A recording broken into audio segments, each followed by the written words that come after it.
Usa sa mga daghang mga mensahe nga atong makuha gikan sa mga pagbasa og sa ebanghelyo kanig yung pagpadaghan sa atong grasya, labi na gyud sa pagkaon og sa kwarta. Unsaon man pagpadaghan, ang kalibutan nagtudlo nga tigom gyud savings. No? Sige, lingay mong tupad na daghan na kag tinigom. Nako no. Ana gid ang ato tigom. Nya para unsa man ang imong gitigom? Para sa future. Kang kinsa mang future, akong future, sa akong pamilya, sa akong mga gimahal, akong future. Mo na atong pamaagis kalibutan. Nya unsa may resulta na? Daghan ang gigutom karon sa kalibutan. Naatay mga tingali, mga almost 2,000 katao nga ni-claim nga sila mga billionaires, na asad tay billions of people nga hapit way gikaon. Mo na hitabo kay tungod aning maong paradigm, tigom para sa akong future. Unsa may pamaagi ni Kristo para mudaghan ang atong grasya? Hatag. Asa kutob, hutdag yung hatag. Lain na sang lingi sa imong tupad. Ing naasa imo, tigom o hatag. Ing naasa man imo pilion na tigom o hatag. Kanang gasigig tigom, gasunod na sa dictation sa yawa. Kanang siging hatag, gasunod na sa guidance sa Ginoo. Muna nga niingon si San Pablo sa iyang laing mga sulat, the love of money is the root of all evils. Yawa. The love of money. Tigomon.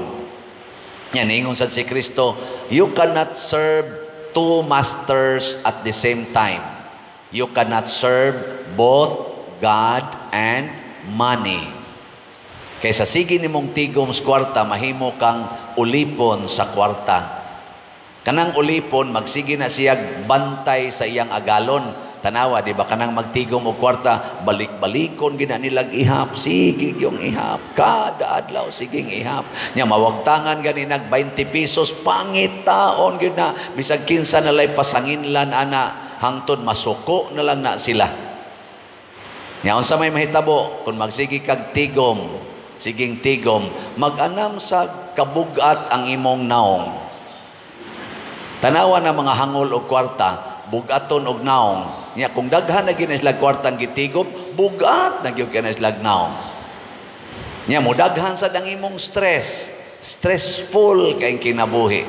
Mao na karon ang kalibutan full of stress.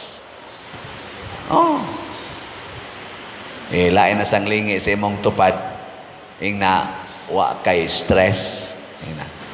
Na wa karon kapuya, wa ka mahasol, wa karon mabalaka. Daghan kay na. Muna sa atong unang pagbasa gipakita gid dinhi nga 20 ka buok pan gihatag ngadto sa 100 ka tawo na sobrahan pa. Pag-abot sa ebanghelyo, 5 ka pan, 2 ka isda gihatag tanan na sobrahan pag 12 ka bukag, nakapakaon pagyud og 5,000 ka tawo. Kining gidaghanon nato dinhi karon, og na ako'y 5 ka bukpan, di gyud ko manghagad ninyo. Mapaigo ka ani? Di oy. 5 ka bukpan, 2 ka buk isda, kami nalay mangaon sa sakristan. Kusog ra ba sa nimo kaon ni mga sakristan? Kuwangon pamanggani sa sakristan palang daan, agmura nag-agian og bagyong audit oy.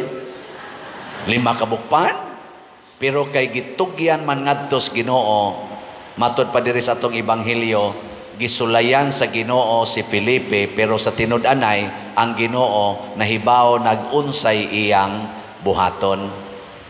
Sa ikaduhang pagbasa, gihisgutan ni San Pablo nga doon na lang tay usa ka Ginoo, usa ka pagtuo, o kining maong Ginoo naghigugma natong tanan. Muna maghiusa ta, maghiusa. Kay usaray nagtan-aw sa atong panginahanglan. Kitang tanan gimonitor tas Ginoo. Kahibaw na siya unsay buhaton, matag sitwasyon nato, kahibaw na siya. Ang ato lang yun, sunda ang Ginoo. Sunda lang. Kita bitaw dinhi, unsa may atong ekspresyon sa pagsunod sa Ginoo. Unsa man? Baligyag slat. Kana gi nakapahiusa nato nga hasta tutuas gawas nasod wa kaila nato sa tanan tibok kalibutan nga naka-monitor sa ato dinhing misa, kining ato mga online parishioners nakatampo gyud dinhi sa atong mga proyekto. Dili ba panaghiusa ni? Nausa na ta kasimbahan.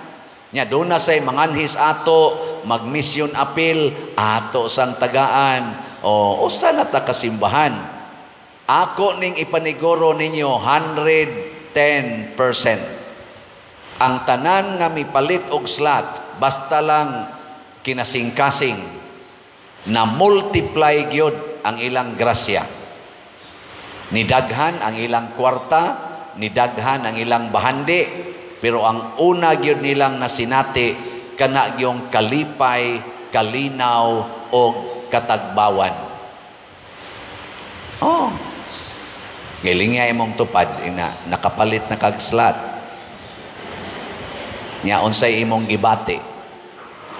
Kasagaran gis ni palit og slot, adi gyud kasagaran tanan na adayoy kalipay, kalinaw. Unya ila na lang amguhan, hala, ngano maning niabot maning maong mga grasya na alaywa katrabaho, sige lang yapog palit, na disgrasya pagyud hinoon, nagkratsis na kuno siya, sige lang yapog palit, og na siya matigom gamay, palit lang yapon. Dangtag mga pilaka higayon na ay tao nga mingduol niya og miingon nganong gasige magkagkratsis wa maoperahi akong tiil, pwede ako lay mo pa-opera nimo. Operahan din siya. Pag opera sa pader libre gid tanan, wa jud ko magtuo. From nowhere niabot ning tawhana, og sa dihang na operahan na siya, giingnan pa gid siya unsa may imong trabaho. Siya nga driver man ko una, siya nga pwede kag among hiron, driver sa among kompanya. Nag-drive na ron siya sa kompanya. Mura wa man mo moto. Hindi, wa man sa kukibaw, tinuod ba kay text-text raman sa tong iya. Basig tinuod. Ingnon ta lang. Pero matod pa niya, sa iyang kapobre, lipay jud kay siyang nakapalit siyang mga pila ka slots sa iyang kapobre. Na anon diri wa mga piang, na ay wa pobre. Di gyud mo palit. Kapalit lang kausa last year, di na gyud mo palit for the whole year. Ayaw sad mo ana bisa malag usa ka buwan kausa mo palit og slot, pila ra man ang 500, pila ra man ang 1,000, di ba? Kay dili nato matugkad unsay pamaagis Ginoo. Pero ang usara gid atong mahibaw-an nga kon kita manggihatagon, hatagan sa tag mas daghan pa. Kung kita makighiusa sa tanan, pinaagis pagpanghatag sa tanan nga niya nato, ang tanan makighiusa nato dinhis kalibutan o dito sa langit, o maato dayon ang tanan nga atong gikinahanglan, kanabang wala ka nang hahanapin pa. Kay matod pa sa atong tubag sa Salmo, kung sa tubag nato, ang kamot sa Ginoo maoy nagpakaon kanato. Unsa may sumpay? Wala nay, hasta ako nalimot. Iyang gitagbaw ang tanan natong mga kinahanglan. Kung ang kamot sa Ginoo mo'y mopakao nato, tagbaw niya ang atong gikinahanglan, material and spiritual needs. Pero kung ato rasang kamot mo'y magpakaon-kaon nato, dili gid ta matagbaw physical, spiritual, material needs. Di ta matagbaw, magsigi lang tagpangayo lang gyapon, pangita sa wa diha. Matiguang na lang ka, mahimo na lang kang tiwasunon kaayo, gasungkod na lang ka, ga wheelchair na ka, ngita lang gyapon, wap agyod matagbaw. Sige, katapusang lingi sa imong tupad, ing na tagbaw na ka, na natagbaw na ka. Oh, sige, manindog tong natagbaw na.